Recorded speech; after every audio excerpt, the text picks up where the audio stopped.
Doctor Balasaheb Sawant Konkan कृषी विद्यापीठ दापोली यांना भातशेतीच्या सर्वांगीण विकासासाठी 112 कोटींचा महाअन्नपूर्णा प्रकल्प मंजूर झालेला आहे आणि या प्रकल्पामुळे राज्यातील भात उत्पादनामध्ये वाढ व्हायला मदत होणार आहे। त्यामुळे कृषी क्षेत्रात हा महत्त्वाचा टप्पा मानला जातोय। सांगलीच्या वाळवा तालुक्यातल्या हुतात्मा सहकारी साखर कारखान्याच्या विरोधात आंदोलन करण्यात आलं। संतप्त झालेल्या आंदोलकांनी थेट कारखान्याच्या अध्यक्ष कार्यालयाला टाळं ठोकलं। कारखान्याचे अध्यक्ष वैभव नायकवडी यांनी राजीनामा द्यावा या मागणीसाठी कारखान्यासमोर आंदोलन सुरू आहे। गोंदिया जिल्ह्याच्या देवरी तालुक्यामध्ये आदिवासी समाजाच्या सामूहिक विवाह सोहळ्याचं आयोजन करण्यात आलं। यावेळी 91 जोडपी विवाह बंधनामध्ये अडकली। विवाह सोहळ्याला गृहराज्यमंत्री पंकज भोयर खासदार यांनी हजेरी लावत नव दाम्पत्यांना आशीर्वाद दिला। सांगलीच्या शिराळा तालुक्यामध्ये तलावांच्या पाणी पातळीमध्ये मोठी घट झाली। तालुक्यामध्ये 49 पाझर तलावांपैकी 22 तलाव पूर्ण कोरडे पडले।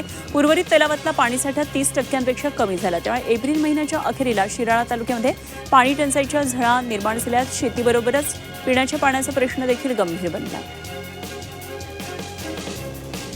भंडाऱ्याच्या तुमसर तालुक्यातल्या गेवारी टोला पेठेसूर ग्रामपंचायत हद्दीमध्ये भीषण पाणी टंचाईनं ग्रामस्थ हैराण आहेत। गावामध्ये पिण्याच्या पाण्याची कुठली ठोस व्यवस्था नसल्यानं महिलांना 1 ते 1.5 किलोमीटर अंतरावरच्या विहिरीवरून पाणी आणावं लागतं।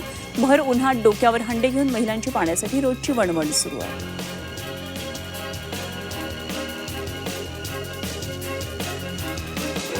विदर्भात सूर्य आग ओकताना दिसतोय। विदर्भाच्या वाशिममधल्या मालेगाव तालुक्यामध्ये अनेक ठिकाणी भीषण पाणी टंचाई आहे। विशेषतः दुबळवेल इथं ग्रामस्थांना या समस्येचा मोठा फटका बसतोय। पाणी टंचाईच्या समस्येकडे लक्ष वेधण्यासाठी आज गावकऱ्यांनी घागर मोर्चा काढला। जिल्हाधिकारी कार्यालयावर धडक मोर्चा काढला।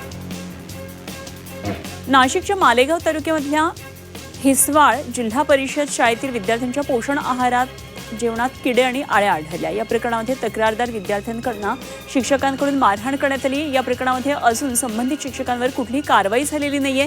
या शिक्षकांना निलंबित करण्याची मागणी पालक आणि ग्रामस्थांनी केली आहे।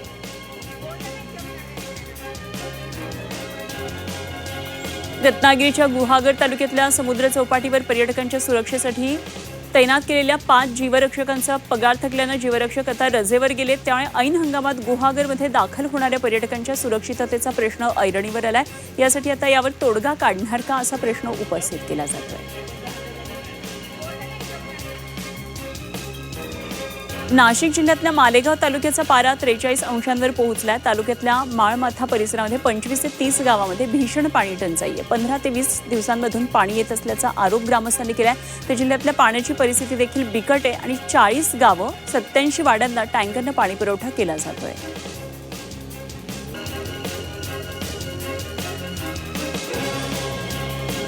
जालन्यामध्ये 2 दुचाकींचा भीषण अपघात झाला। भोकरदन तालुक्यातल्या नळणी राजूर मार्गावर भीषण अपघात झाला आणि या अपघातात 3घांचा मृत्यू झाला। 1 जण गंभीर जखमी आहे।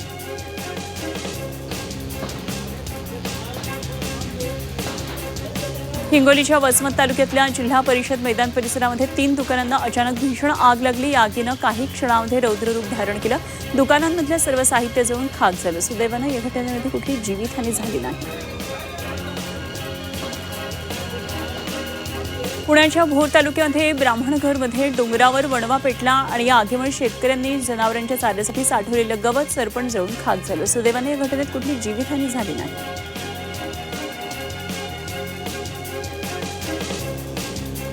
रत्नागिरीच्या खेड तालुक्यामध्ये मांडवेमध्ये एका गोठ्याला भीषण आग लागली। या आगीमुळे गोठा जळून खाक झाला। त्यामुळे जवळपास 1.5 लाखांचं नुकसान झालं। ग्रामस्थांनी प्रसंगावधान राखत गोठ्यातल्या गुरांना सुखरूप बाहेर काढलं। त्यामुळे मोठा अनर्थ टळला।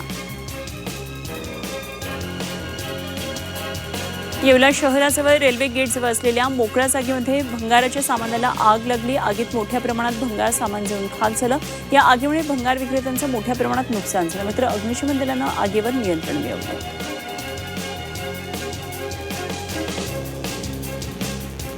खेड शहरातल्या कुवारसाई परिसरामध्ये मोठ्या प्रमाणात वणवा लागला। दरम्यान ही आग घरांच्या दिशेनं पसरत असल्यानं नागरिकांमध्ये भीतीचं वातावरण पसरलं। अग्निशमन विभागानं कुठलाही विलंब न करता घटनास्थळी धाव घेऊन आगीवर नियंत्रण मिळवलं।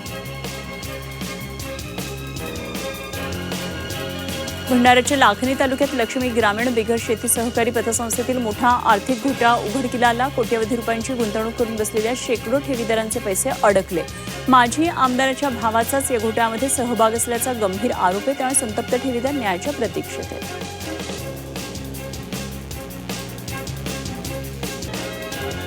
लातूर जिल्ह्यातल्या औसा तालुक्यामधून एक धक्कादायक घटना समोर येते. घराच्या वाटणीच्या वादातून मुलानंच वडिलांवर काठीनं हल्ला केला आणि 70 वर्षाच्या वडिलांचा दुर्दैवी मृत्यू झाला.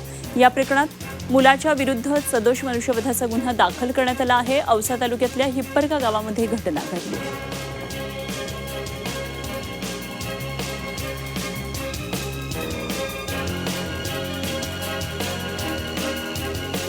रत्नागिरीच्या गुहागर तालुक्यातल्या वेळणेश्वरमध्ये गेले 1.5 वर्ष पोस्टात आलेलं टपाल वितरित न करणारा पोस्टमनला बडतर्फ करण्यात आले. त्याच्या घरामध्ये तब्बल 2 पोती टपाल सापडलेले.